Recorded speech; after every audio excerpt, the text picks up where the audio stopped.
is up, my beautiful fab fam, my beautiful lovely souls? Welcome back to another episode of FabuLex Makeup. We're getting into this business today, starting off with priming our eyes with some Shape Tape from Tarte in the shade Tan, putting this all over the eyelids. Y'all know I like to use a concealer for my base. Usually I can use a concealer. Sometimes I'll use an eye primer like it's supposed to, but when a concealer comes into play, it's a 2-for-1. Get the coverage, get the base, and then set it with some powder. I'm using a brush today to blend it out. This is a Morphe 440 brush, blending it all the way up to the brow bone, and then setting it with some, what is this, I was about to say Sacha, but it's not. I ran out of that. It's Airspun, y'all. Finally got the Airspun. The palette that I used today was the Morphe 35B Bright palette. I feature this in multiple videos on my channel, so if you wanted to see what the palette looks like, go check out some of my other ones. I just kind of snatched this really quick and just did a tutorial, so I didn't have too many of the showing the products and stuff, but I did list them in the description box below for all you curious lovelies that want to know what else I use on the face. So today's style is a halo eye. I'm starting off with this hot pink on the outer and the inner part of the eye, packing that on. I'm not swiping it too much aside from maybe blending the edges, but to get that color really pigmented, I am packing it on with a pencil brush. I don't know what brand this pencil brush is. I think it's just one of those generic ones you find on Amazon, but anything will do as long as it packs it on real good. Then on top of that, I'm using a darker maroonish, more like a purple, like a burgundy purple. It's got more purple undertones, so I was going for more purple undertones than pink undertones or red. So yeah, I was just trying to get that hot pink a little bit bolder, a little bit deeper and richer. Taking a clean blending brush and blending lightly just above that blank spot. You want to leave a blank spot for a halo eye. That's the whole purpose.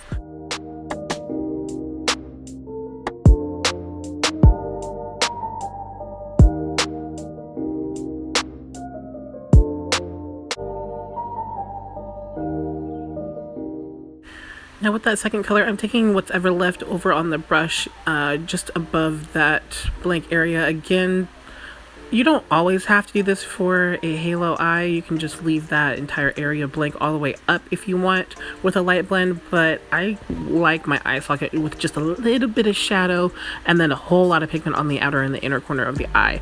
I just feel like this just makes my eyes look a little bit more sunken and sultry with this look, rather than just leaving it open and, you know, making my eyes look like they're huge.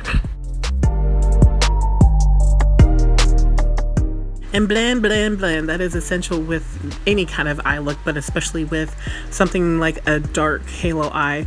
You always want to use a clean blending brush, especially when you are blending this out, because if you are using the same brush as you were applying your color with, you're just packing on more color. You're not exactly blending anything out. That's just a quick tip. Now I'm taking this black. This black actually was kind of a little bit of a brat to use, I'll tell you something, but I made it work and applied that right on top of the purple, and then on top of that I used a deep yummy plum purple, and that blended out the black. I went back and forth with the black and the purple for a little bit, and then used a mixture of all three of the purples and the hot pink and blend it all together. That's just how I roll, y'all. When worst comes to worst, I just throw all the colors together and just blend, blend, blend.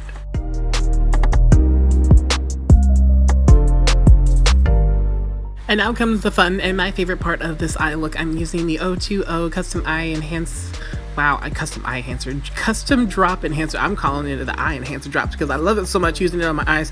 It's actually a liquid highlighter. You can use it for your face, but y'all can see I'm using it almost as a highlight cream concealer. It's beautiful, y'all. That reflection is gorgeous. I didn't have my brush wet at all. This is just applied as is from my hand to my eye, and I apply that all over the blank spot on the eyelid in almost a half moon shape, if you will. And then on top of that, I'm packing on Luna from Anastasia Beverly Hills. I highly recommend that you set this with some kind of eyeshadow. You don't have to pack it on as much as I did. I just wanted to see how far I could go with the shimmer. But yeah, you definitely want to set it, or else it might transfer just a little bit, because it is a liquid highlighter and it's meant to blend on the face and create that beautiful, beautiful glow. Now what I'm doing is going back in with a mixture of the black and the dark purple and fading the edges of the half moon, and then dragging the leftover highlight on top of what I just put on top. So it's a very back and forth process at this point. Apply some of the highlight, apply some of the shadow, back and forth, blending until you get that seamless fade from matte to shimmer.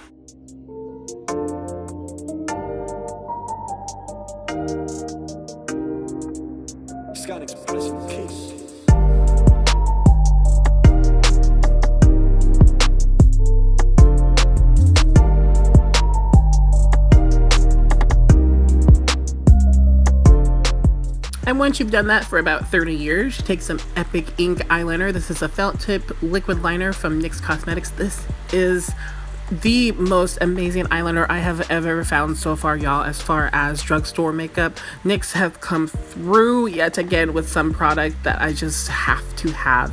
I highly recommend getting this liner, y'all. It is identical to the Kat Von D Super Trooper. That's not Super Trooper. The Trooper. Oh my gosh, liner. Y'all, I shouldn't be allowed in public or be doing vlogs, y'all. I shouldn't even talk right now, I swear. So some lashes today, or these are the Faux mink lashes from Ardell. And then for the bottom lash line, I'm just using the hot pink for a transition shade, and then going on top with the darker maroon purple color and then the dark purple shade, and blending those all out. I packed on that color a lot because I love a purple lash line when it really pops. It's just the most gorgeous thing. I know some people like it a little bit lighter handed as far as the color on the bottom lash line when it comes to purple, but y'all, I went in like it was Thanksgiving dinner.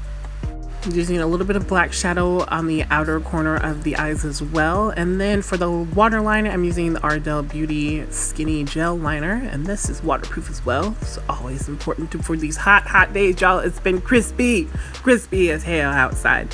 And then for the bottom lash line, I'm using the Telescopic mascara from Loreal Paris. It's perfect for bottom lash lines, especially if you have curly lashes like mine. They lengthen, they thicken, and they just make you look all kinds of first. Dusting away the extra powder that I had sitting on my face for any kind of fallout, because I just, for some reason, when I use purple, it just always makes me look like I just got socked in the face. But today it wasn't too bad. For the highlight on the inner corner of the eye, I am second verse, same as the first, using the O.Two.O custom enhancer drops first, a thin layer, and then on top of that packing on some Luna, and I was just floored with how bright and pretty that looked. That just blended right into the purple as well. I was like, okay girl, work. And this is the final look, y'all. I hope you enjoyed this tutorial. If you did, thumbs up, share, have your friends join the Fab Fam, and don't forget to subscribe if you're new. Welcome to the Fab Fam, and if you are returning, thank you y'all for coming back and supporting that love. I love y'all so much. Stay beautiful inside and out.